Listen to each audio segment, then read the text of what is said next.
அஸ்ஸலாமு அலைக்கும்.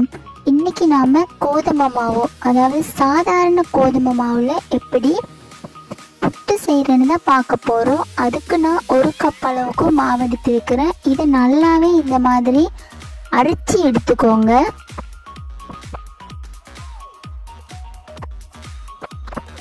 இப்போ தண்ணி, இந்த தண்ணியில் நான் உப்பு கலந்துருக்கிறேன். தேவையான அளவு நமக்கு ஏற்ற மாதிரி நீங்கள் கலந்து எடுத்துக்கோங்க.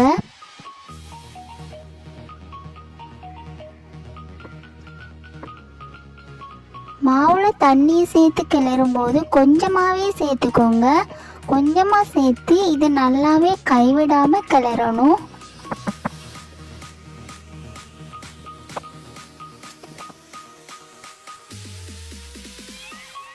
இந்த மாதிரி நல்லாவே கலந்து விட்டுட்டு இருந்துக்கோங்க. இது ஒரு தேங்காய் பூட ஷேப் மாதிரி வரும். நல்லாவே ஒட்டாம உதிரி உதிரியா வரும்.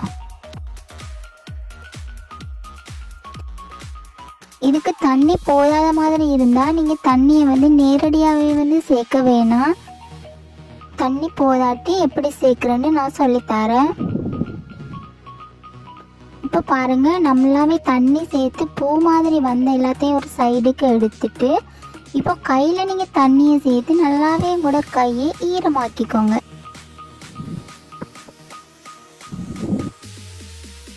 இந்த மாதிரி அதுக்கப்புறம் கலந்து விட்டீங்கன்னா ஈரம் இல்லாத எல்லா மாவுலையும் பட்டு இந்த மாதிரி பூ போல எல்லாமே வந்துடும்.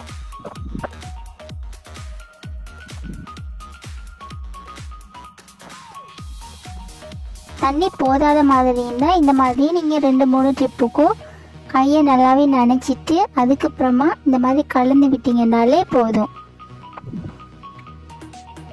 இப்போ பாருங்கள், தேங்காய் துருவிய தேங்காய் ஷேப்புக்கு இது வந்திருக்கும், உதிரி உதிரியா. நீங்கள் கொஞ்சமாகவே மாவு எடுத்து இந்த மாதிரி ஃபஸ்ட்டுக்கு செஞ்சுக்கோங்க. அது சக்ஸஸ் ஆனதுக்கு பிறகு நீங்கள் நிறைய மாவு எடுத்து செஞ்சுக்கலாம். உங்களுக்கு கஷ்டமாக இருந்தால் நீங்கள் கொஞ்சம் கொஞ்சமாக கூட சேர்த்துக்கலாம். அடுத்தது இதுக்கு தேவை துருவிய தேங்காய் பூ.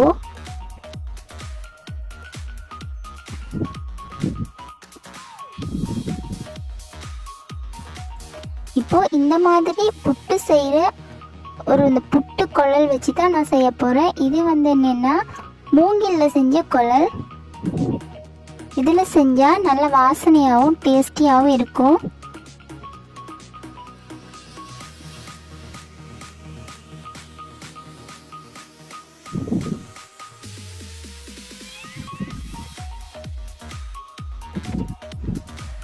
இப்போ இந்த மாதிரி நாம் சேர்த்துக்கலாம். ஃபஸ்ட்டுக்கு துருவிய தேங்காய் பூ, அதுக்கப்புறமா கொஞ்சமாக மாவு சேர்த்துட்டு மறுபடியும் துருவிய தேங்காய் பூ, இந்த மாதிரி மாறி மாறி சேர்த்துக்கலாம்.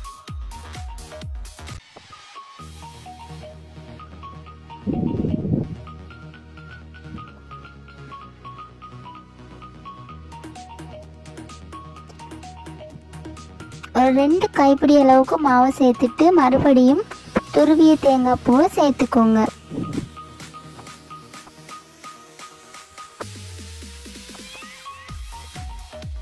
தேங்காய் பூ சேர்க்கறதுனால நம்ம செய்கிற இந்த புட்டு நல்லாவே சாஃப்டாக வரும்.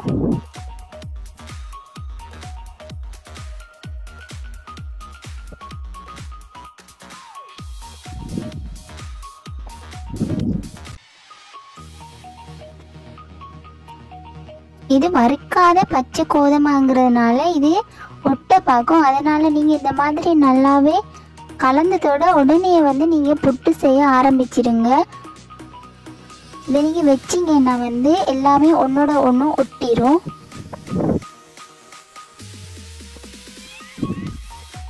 இப்போ இந்த புட்டை வைக்கிறதுக்கு நான் இந்த மாதிரி தான் தண்ணியை சூடாக்கி இருக்கிறேன்.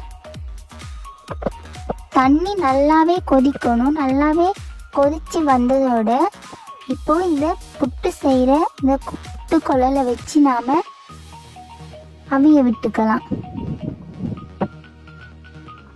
இப்போ பாருங்கள், இந்த மாதிரி நல்லாவே இது மேலே இந்த மாதிரி புகை, இந்த மாதிரி ஆவி வந்ததோட நாம் இதை எடுத்துக்கலாம்.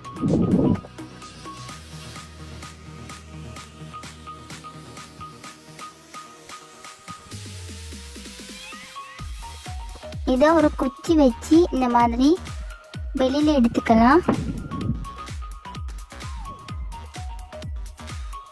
நம்ம தேங்காய் பூ சேர்த்தா தான் இந்த மாதிரி துண்டு துண்டுகளாக பிரிஞ்சு வரும். இதாவே மணக்க மணக்க டேஸ்டியான கோதுமை மாவு புட்டு நமக்கு வந்து ரெடி ஆயிடுச்சு.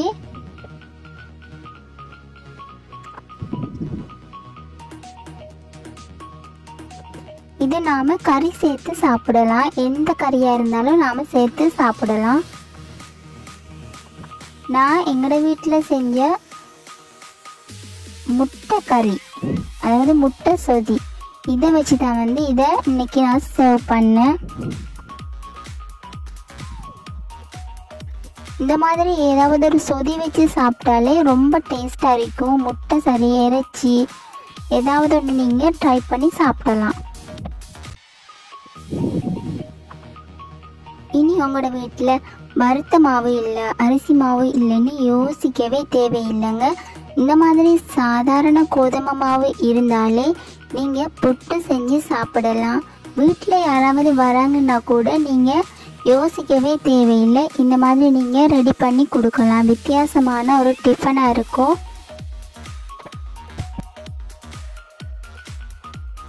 இந்த மாதிரி நீங்கள் ஒரு தடவை செஞ்சு பார்த்தாலே உங்களுக்கு ஈஸியாக இருக்கும். ஸோ நீங்கள் இதை அடிக்கடி உங்கள் வீட்டு செய்வீங்க.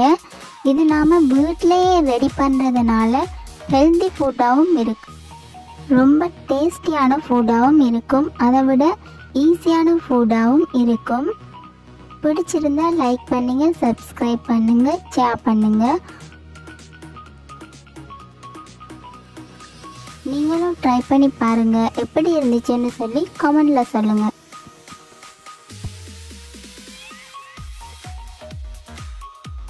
இந்த மாதிரி இன்னொரு ரெசிபியோட உங்களை சந்திக்கிறேன். தேங்க்யூ ஃபார் வாட்சிங்.